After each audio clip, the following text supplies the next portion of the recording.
So when people want to do some work on their relationship with a person, um, and the other person is not necessarily involved in counseling with them, the first thing, very first thing, is to acknowledge what they can control and what they can't control.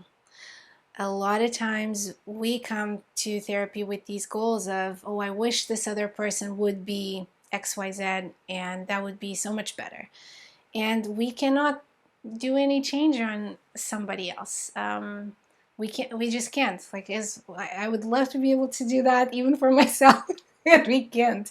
We really need to accept that this other person is their own person, and whatever they're going through, it's theirs. And the most that we can do is to focus on ourselves. What is it that we bring to the relationship? How we are perceiving them, how we are thinking about them?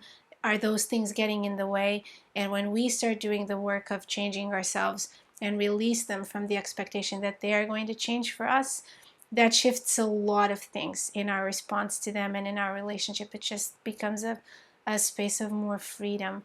Not necessarily better all the time. Sometimes it gets better because the other person picks up that something is changing, and so because they see the change in us, they are then more willing to enter into that work with us, and that's not always a guarantee.